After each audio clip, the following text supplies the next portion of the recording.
You're a SaaS founder, you've built something solid, but growth still feels harder than it should. Most SaaS companies don't fail because of bad tech. They fail because they've never become a must-have to the right customer. This podcast is here to change that. I'm Ton Dobbe, and this is the Remarkable SaaS Podcast. Every week I talk to founders in the trenches, facing friction, making bold moves, and building companies that last.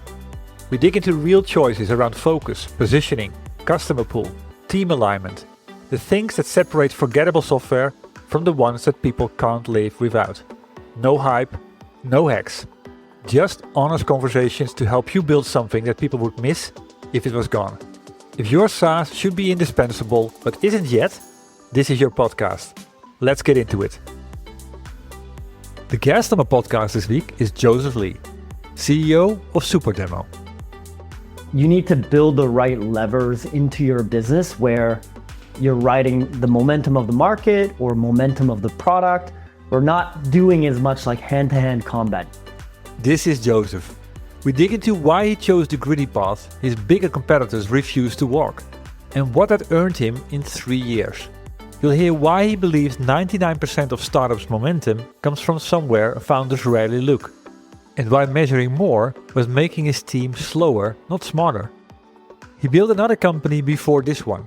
He raised money, scaled the team, and watched it not work the way he hoped.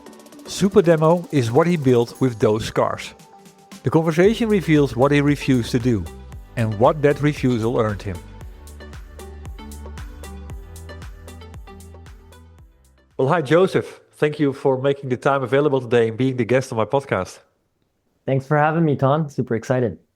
Yeah, well, I was excited when I got the request from one of your team members, and when I started reading into what Supademo does, it brought back some smiles on my face based on what I've experienced in the past. So here we are. Well, we're going to talk about your company and possibly also a little bit about the company that you did before, because I'd like to get a little bit of an exchange about what you learned there. But before we start, what drives you? What gives you energy as an entrepreneur? I think for me, the biggest thing is like manifesting a legacy and achieving what I know I am capable of as a human. For me, I think entrepreneurship is probably the most profound way to like create impact and achieve your potential. And that's always what has driven me. Like I want to like leave a legacy and make my mark on the world. And for me, building something from nothing and manifesting it into the world and having people use it and love it and share it. I think that's always been a driving factor for me. I can see from your entrepreneurial journey that you've done a lot. All the way from when you were 14, selling bulk electronics on the parking lot. But at some point you started to get into the software industry. What was that particular thing that you say, hey, it's going to be the software industry? Yeah, it's not always, and granted, I didn't always do the right things. I probably did more wrong things than right things in my startup journey. And, I'd be lying if I said I had a grand vision or a plan of what I wanted to do. And software was the vertical I went after. It was just very much serendipity and, as you know, naivety, right? You come up with an idea with a friend. It sounds compelling. You probably don't do as much research as you should because you're a young entrepreneur who's excited and giddy to start running. And so for us, it was more about, hey, here's a problem space and opportunity that we stumbled upon. We're so excited about it, and we're going to go head down and just research and talk to people and start building.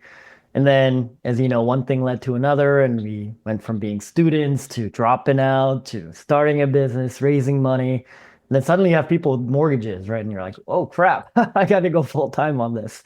So that's kind of what happened for me. Exactly.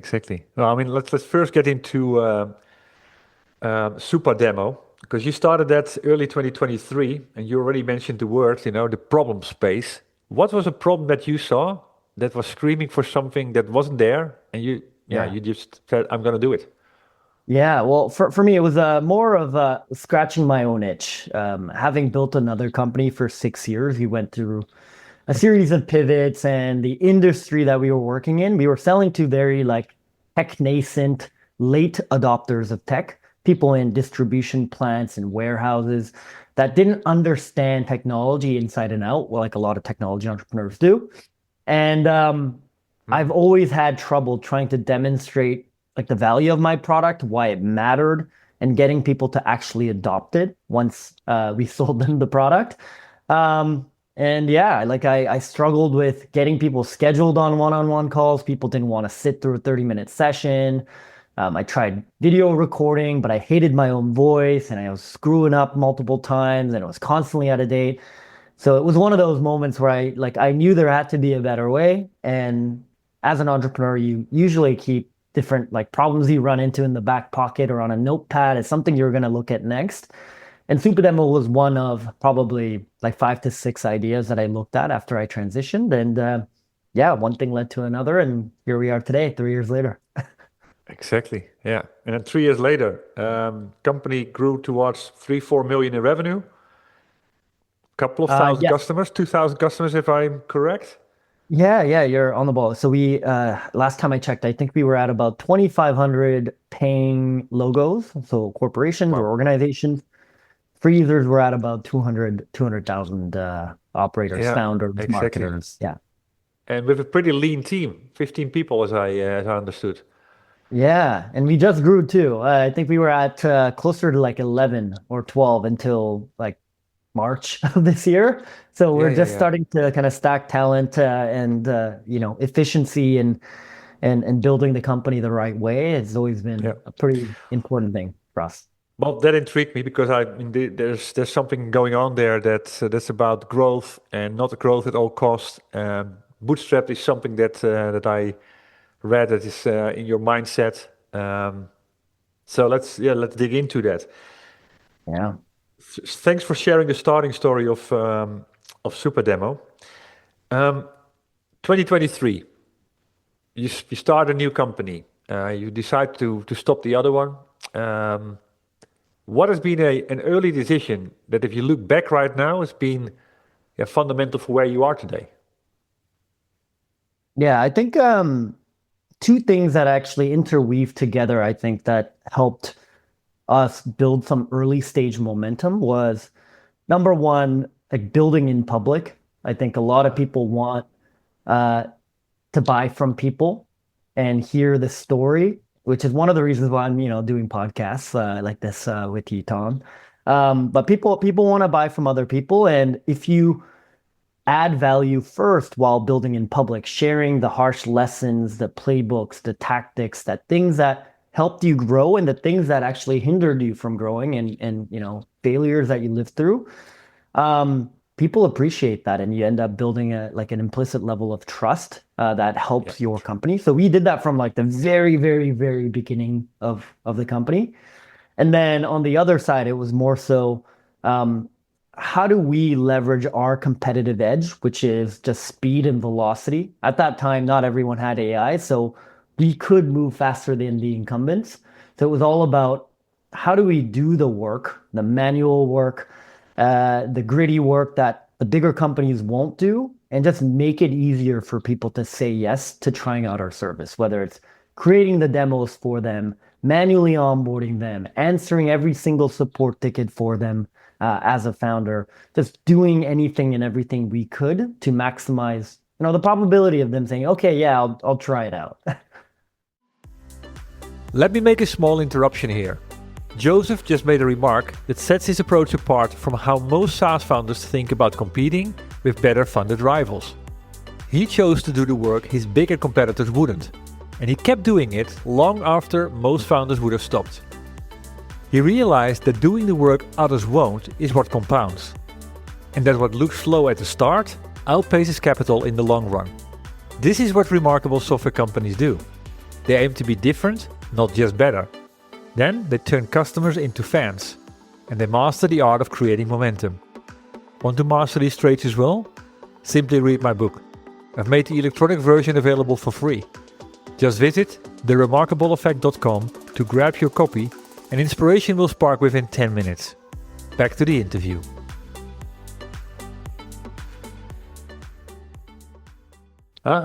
Yeah, it's product-led growth. So it all starts with someone that gets attracted, that sees something, then puts in their credit card, or even use the free version. But I mean, then I understand then it's all about converting them and keeping them so that they don't churn. When did Yeah. you what was that moment where you found product market fit? Was that already in the first year or? Yeah. It's interesting because I almost don't think product market fit is a singular moment. There's like That's true. different tiers to product market fit. I'd say our first like signs of product market fit probably were at about 100 users. So most of them weren't paying, but I think when we started to have these users organically tell other people about Supademo, and even like take the time out of their day, like 5 minutes to say, you've built an incredible product. This is like, can I invest or can I help share or can I collaborate with you guys? I think them taking that initiative without us having to ask them to spread the message, I think that was probably like the first step of product market fit. And that was at about 100 users.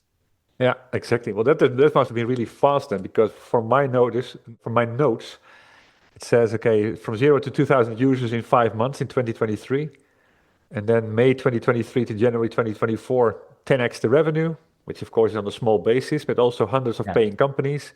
So it's really become like this flywheel, and that always intrigues me. What has been, the thing that you believed has made that flywheel going? Is there a singular Um, thing, or is it a combination of a lot of things? yeah, I think it's a combination of like probably 100 different things like bubbling up.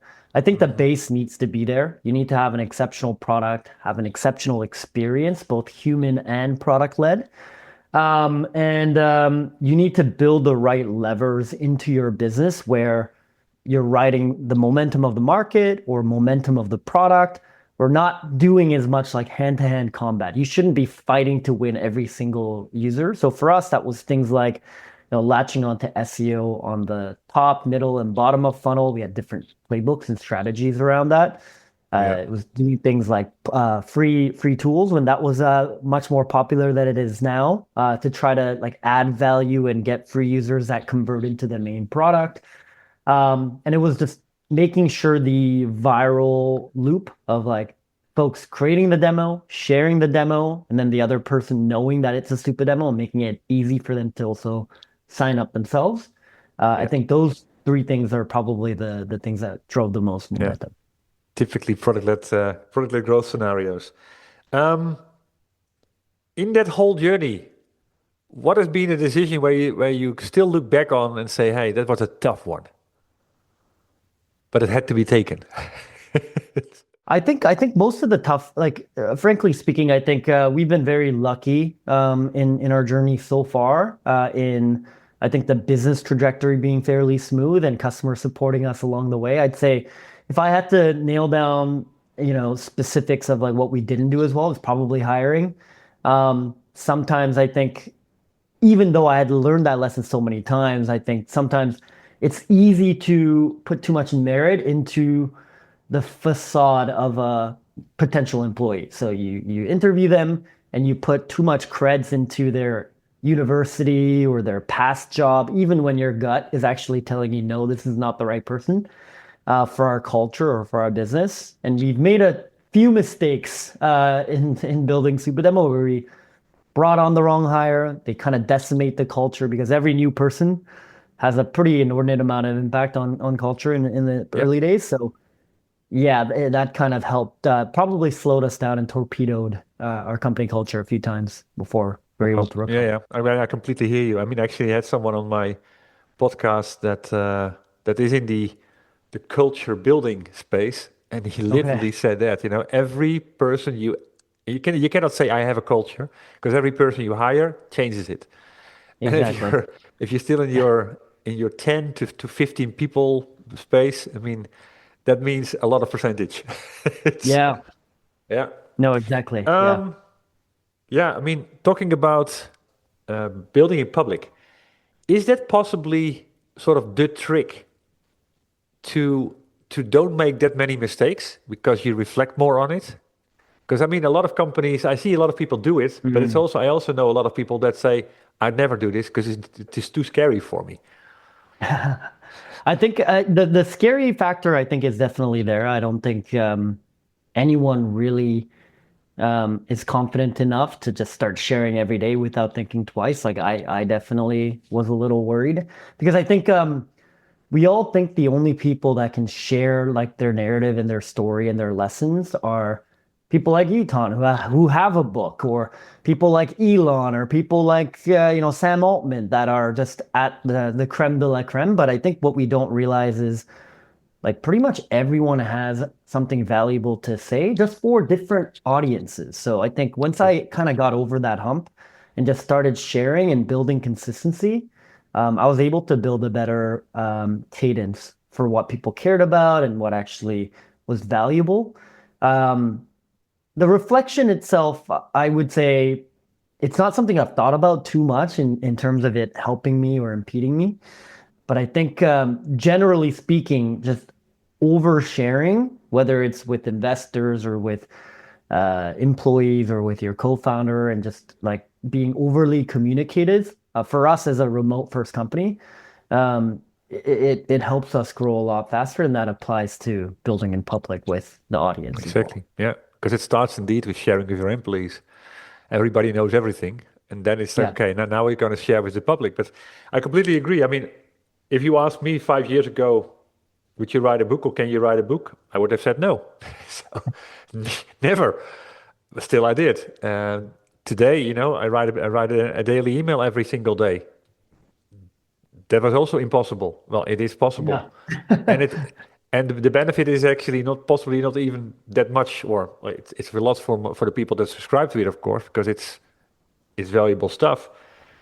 But it's indeed it makes yourself way sharper. And that is actually what I see with building in public, because every time you have to report it on it again and be honest Yeah. about it, it makes you think.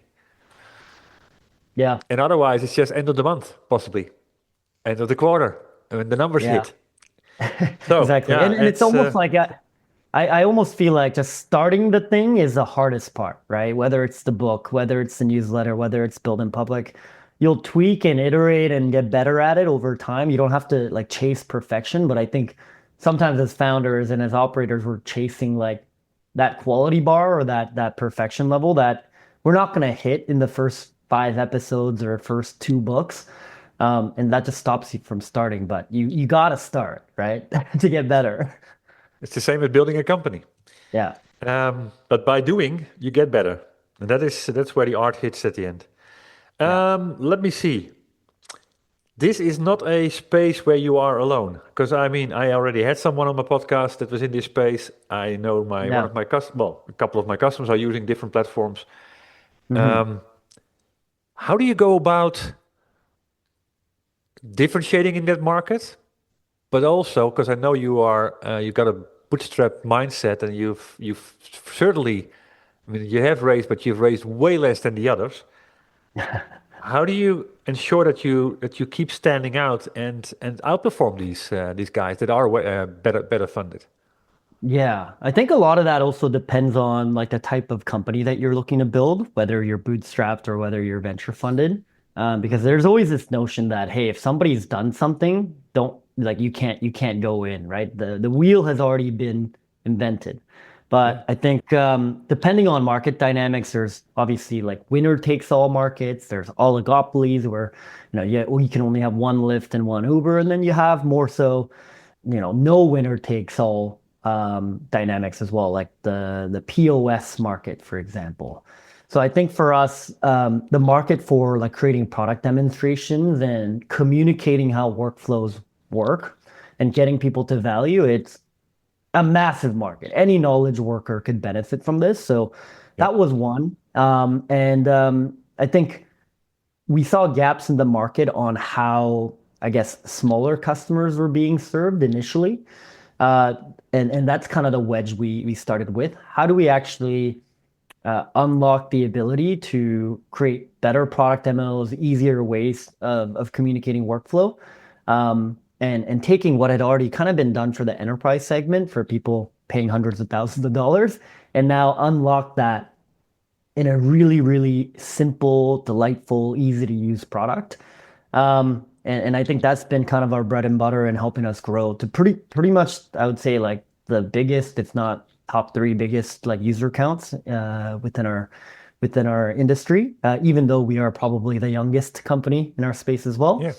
And Yeah. then now, obviously, we're really doubling down on, hey, how do we go agents first and build workflows and AI native product demos that, create themselves, update themselves, and are, accessible to agents. Yeah. Now you're touching upon a really, really big topic. Because what is first? Is it there's agents, now we have to build an agent first product? Or are there now things that you can do with agents that have never been possible before? And therefore, it's that 10x value that customers are going to get. Yeah, I think now you kind of have to build for both, right? So for us, we've already made our product accessible to agents. So if customers want to go in and build a team of demo builders and demo optimizers, they can totally do that because every action on their workspace is now accessible via MCP or Model Context Protocol. Then on the client side, on our end, we've actually built out like an autonomous AI demo agent that helps you like qualify leads, do a lot of that like heavy solutions consulting, solutions engineering type of back and forth work to help you kind of reorient that time for building better relationships and like running the live demos. So yeah, we're like all in, but at the same time, I do think there is the need for UI for more like deterministic flows or users that need guardrails, right? Because you can't just talk to an agent and just like imagine something to be built. Sometimes you need to visually see it. Every human, every knowledge worker is different in the way that they work. So you need to Yeah. create a system that has a balance of both for us. Yeah, exactly. Has that shift also shifted what your company is actually all about? No, no. I think for us, the core thesis is still, communicating, products is and demonstrating products is essential in all lines of work, and we want to make it seamless, fast, and easy for humans or agents to be able to deploy that at scale. Yeah, I heard you talk a couple of times about creating demos. And what I've also Yeah, seen, and what of course, when I see the whole shift happening around what agents can do, it moves more towards outcomes. yeah. But possibly, well, I mean, what I've written down here is demo delivery and qualification. These are more outcomes than it's okay, than the physical creation of the demo. How does that impact what your company is? Oh, that's a huge one. Yeah, and in terms of like the perception of value as well as pricing, I think that's where you have the most change because I think to a certain extent, just pure play seat-based pricing is morphing and changing and disappearing over time. Um, and it's a challenge because I think that has been kind of the standard since the invention of SaaS. And it is predictable, it's understandable, people buy in that way. And so for you to go purely to like outcomes or purely to credit-based pricing, I think it can alienate some people. So I think for us, that's been a challenge, frankly speaking, of like, how do we do this the right way where it's understandable, it's predictable, it can be modeled by the customer. And we, yeah, tie like value of our product and tie outcomes without trying to, stop people from using it or creating a disincentive to create more demos or create and share more content because maybe they're being billed by views or being billed by demos. And that's tough because that is our viral flywheel, right? People find our content by seeing it embedded, having it be shared, and we don't want to create incentives for them to not do Yeah, that, right? exactly. Yeah. No, I mean that's a huge shift, particularly also the pricing one where they go from seat to usage. Because at first, people know, okay, I have a license for 20 users. That's the price. And Yeah. now it's about, hey, you've created 50 demos and last month you've created 20. So the price is a little different. So Yeah. does it, I mean, you talked about two things. First of all, it will alienate people. Is that internally because people are like, wait a minute, what's happening here? Can we actually do this? Or is it more on the other end, the customer side?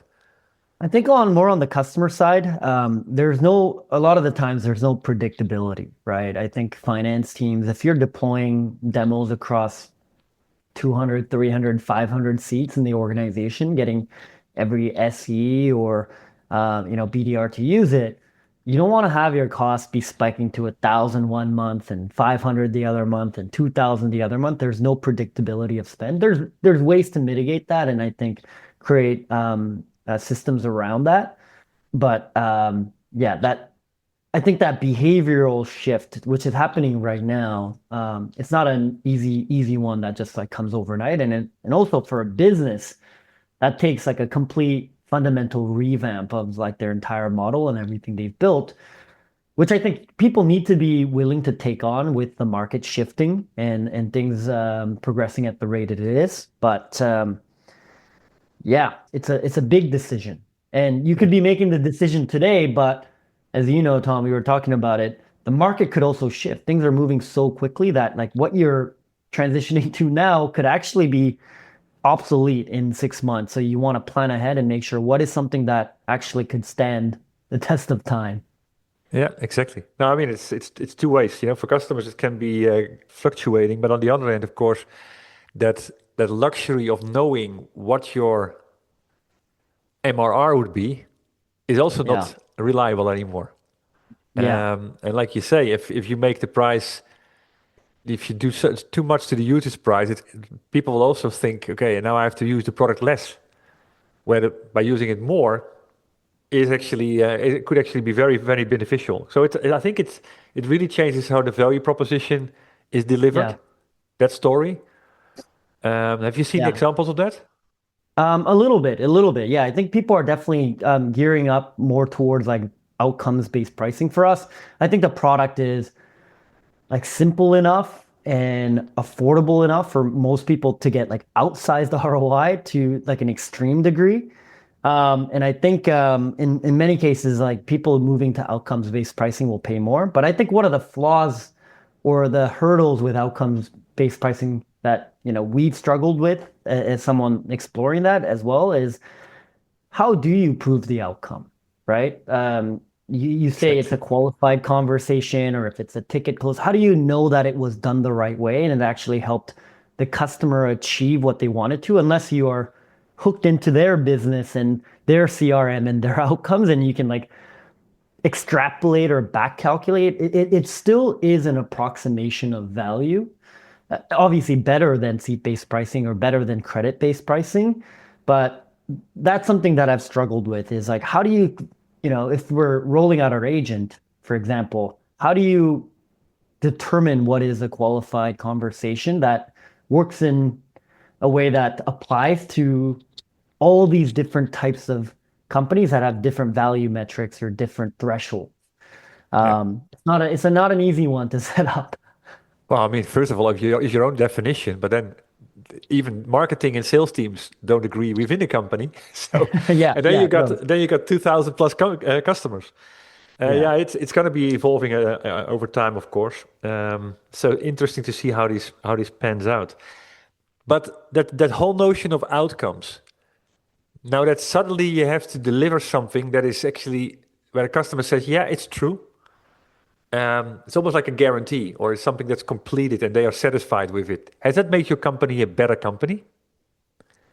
I think it definitely does, right? When your values aligned with the outcomes of the customer and Yeah, you keep like customer values, customer empathy, and latch onto that direction, yeah, 100%. Like I think it simplifies the roadmap, simplifies your mission, helps you deliver more value. yeah.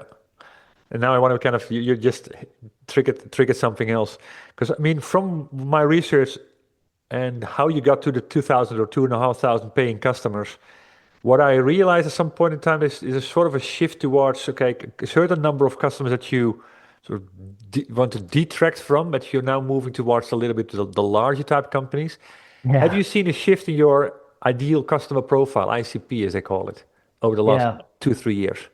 100%. Yeah. And I think that's a natural thing, right? Um, you can aspire to serve indie hackers or indie customers all you want, but naturally, as you start to grow, as your ambitions grow, as you have a bigger footprint, Hmm. I think most companies naturally move like slowly and slowly up market, and that's what happened for us. Hmm. Um, and that's natural, right? Because the indie founders, the devs, they're the ones that are going to be willing to take the most risks and try out the frontier products. So you kind of take what you can get and you work with them and you serve them well. And ideally, in a perfect world, you continue to work with those folks and continue over delivering on value as well. But Yeah.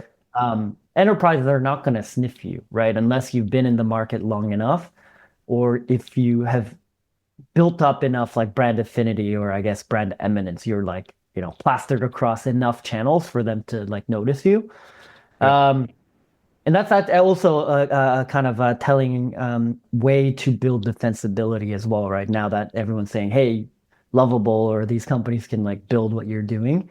You can't just Yeah. build something and get 2,000 customers, right? I think if you can build that brand eminence and distribution and like remain as one of like the two or three companies that are eminent or thought of first when you think of a category, I think you're going to be able to stick around a lot longer, build that moat, build that defensibility versus, Yeah. True. not having that. Yeah, exactly. Yeah, I mean, this has also gone in waves all the way back to earlier stages. Just because you can build something doesn't mean you should. Yeah. And it has to do, of course, how with the fact how critical is it for a company, and if it's critical or is it foundational, then people will invest in stuff that actually works and it's Yeah. secure and it will stay up and etc. And Yeah. that requires a little bit more than vibe coding. Um, Another thing then, and we talked about it just before we got started. This pace of technology, I think we can all agree that it's yeah at its highest at the moment. But first of all, how do you make those choices about what you invest in technology wise, and what is the biggest hurdle to keep that momentum going? What have you seen Yeah. within Superdemo? Very, very tough. And I think for us, we are adopting a lot of like cutting edge frontier tools, and we're very much early adopters and have like a pulse of what's going on in the market. But I think we're all extremely busy, whether it's a customer or whether it's us. We have our own priorities. And I think just the whiplash of like change management, adopting a new tool every week, it's just not possible, right? Unless we're just hobbyists and tinkering around and that's our full-time job, which for most of us, it's not. I think the change management and the time it takes to change like habits and behavior is something that a lot of people overlook because there's also a cost basis to people adopting software as well. If you're selling to an enterprise and it takes 3 hours for someone to like get trained up and become a competent user of a feature or product, and you now multiply that around 100, 200, 500 employees, that there is defensibility in them having learned that behavior and having to like rip out a process that is ingrained into their habits and pick up something new, right? Um, and we live with that. Our customers live with that have adopted Supademo across like critical workflows.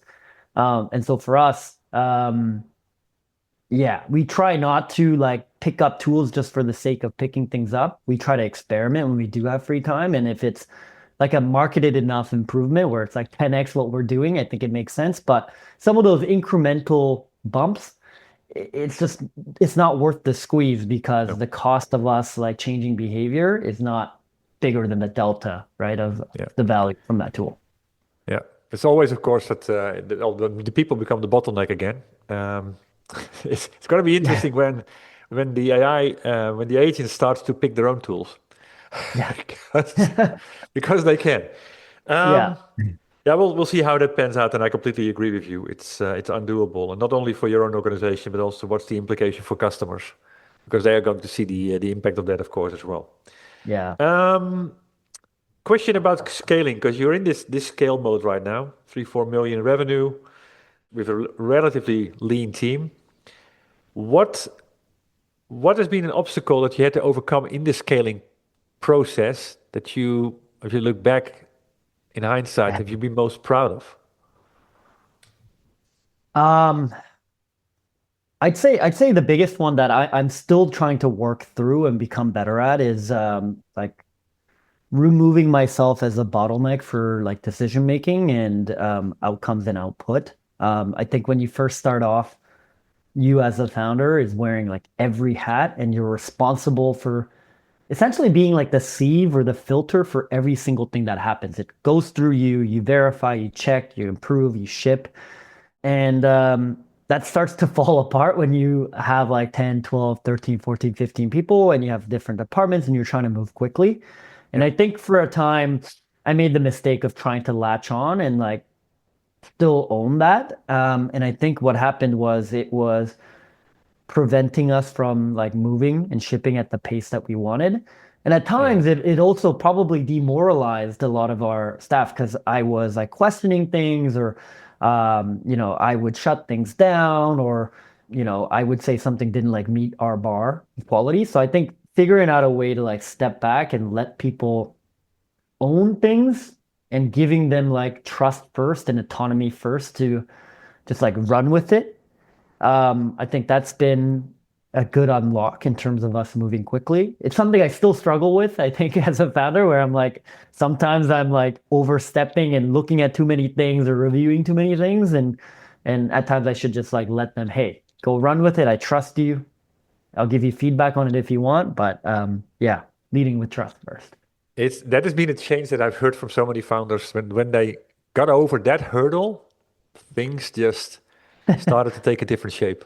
Yeah, and I Yeah. completely agree. I mean, when you started the company and you build it and it's your money, then you want to make sure that it's that people are not making the mistakes. But I mean, people have to make mistakes at the end to grow. Yeah. Yes. Um, what is a metric that you stopped tracking over the last couple of years that you initially thought was crucial?